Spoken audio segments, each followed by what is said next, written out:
पानी अगर आप कहीं फ्लो में किसी ग्राउंड पे बहा रहे हैं और चाहते हैं कि ग्राउंड पानी को एब्जॉर्ब करे, तो जितनी स्लो स्पीड में या नॉर्मल स्पीड में पानी बहाएंगे उतना जल्दी एब्जॉर्बेंस होगा। फास्ट स्पीड में बढ़ाएंगे सॉइल इरोजन होना है। कहीं ना कहीं किसी चीज का अगर बेस यानी फाउंडेशन मजबूत हो तो वो छोटे मोटे हवा के झोंकों से तुरंत डोलता नहीं है। हेलो एवरीवन, हम अपने चैंपियंस के साथ एक बार फिर हाजिर हैं। इस बार वेलकम करते हैं हमारे चैंपियन मिस्टर प्रिंस का। Prince, first of all many many congratulations, आपने इतनी बड़ी अचीवमेंट हासिल करी।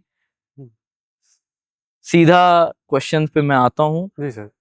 आपका एक्सपीरियंस कैसा रहा हमारे साथ? जो आपकी जर्नी रही उसमें आपने क्या अनुभव किया, वो हमारे व्यूअर्स के साथ शेयर कीजिए। जर्नी तो मतलब काफ़ी मिक्स काइंड ऑफ थी। मतलब कभी कभी हार्ड था, कभी काफ़ी इजी था, कभी मज़ा भी आया, कभी गुस्सा भी आया। तो मतलब काइंड ऑफ ऑल एक्सपीरियंस, सबके सब एक्सपीरियंसेस हुए। ओवरऑल मुझे काफ़ी अच्छा लगा फार्मेसी प्रिंस के साथ अब प्रिपरेशन करने में।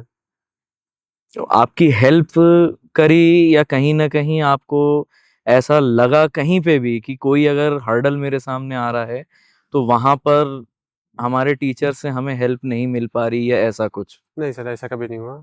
ऑब्वियसली मेरे पास काफ़ी हर्डल है और टीचर्स ने काफ़ी हेल्प की मेरी।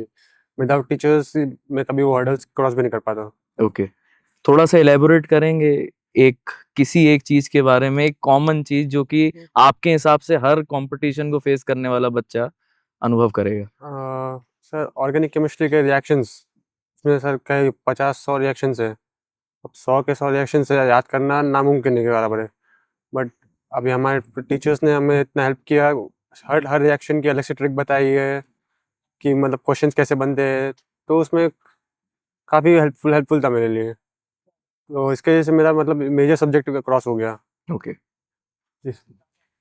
आपने अभी कहा कि टीचर्स के साथ इंटरेक्शन, उस पे थोड़ा सा हाईलाइट कीजिए कि आपका यहाँ के टीचर्स के साथ जो इंटरेक्शन रहा उसमें अदर देन स्टडी, वो तो खैर आपने बता ही दिया, उसके अलावा भी आपको और क्या सीखने को मिला जो आपको लगता है आगे फ्यूचर में जो आप प्रॉब्लम्स फेस करोगे, हर कोई करेगा, उसमें आपकी कैसे हेल्प करेंगे ये एक्सपीरियंसेस?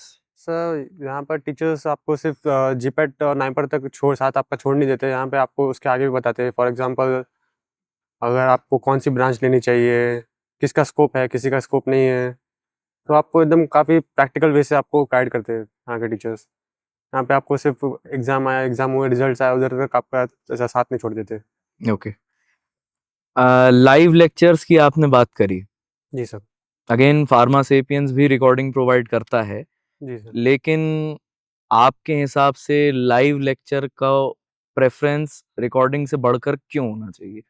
सर, कंसिस्टेंसी बनी रहती है और रिकॉर्डिंग में ना सर, एक बार में आपके पास चलो आपके पास अगर 10 दिन आपने लाइव लेक्चर किया और आपके पास अगर कंपैरिजन करो, आप 10 दिन अगर लाइव लेक्चर करे और 10 दिन आपके पास एक 10 लेक्चर की रिकॉर्डिंग है। आप 10 रिकॉर्डिंग करने जाओगे ना, आप एक मतलब एक इल्यूजन में जियोगे कि आपको सब समझ में आ रहा है। वो कुछ बच्चे होते हैं कि एक दिन में 10 रिकॉर्ड 8-6-7 रिकॉर्डिंग लेके बैठ जाते हैं, 2.5x पे लगाते, सोचते हैं कि उन्होंने मतलब पिछले साल पिछला कवर कर, वो एक इल्यूजन में जीते कि मतलब उनके कंसेप्ट क्लियर हो गए, उनको एकदम अंडरस्टैंडिंग आ गई कंसेप्ट की। तो लाइव लेक्चर्स में ऐसा नहीं होता। लाइव लेक्चर्स में आपको एक्चुअली सबका सब समझ में आता है और आपको याद भी होता है।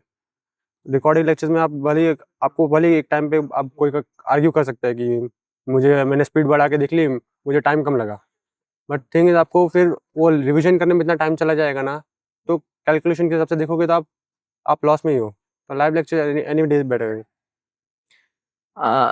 प्रिंस ने स्पीड की बात करी कि रिकॉर्डेड लेक्चर्स में बच्चों के पास एक बहुत अच्छा ऑप्शन होता है कि वो बड़ी हुई स्पीड पे, भाई 1.52 या 2.5x की स्पीड पे लेक्चर को देख सकते हैं।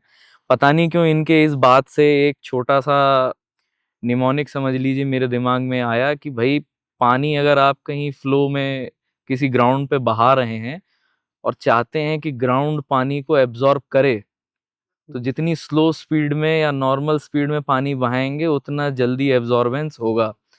फास्ट स्पीड में बढ़ाएंगे सॉइल इरोजन होना है।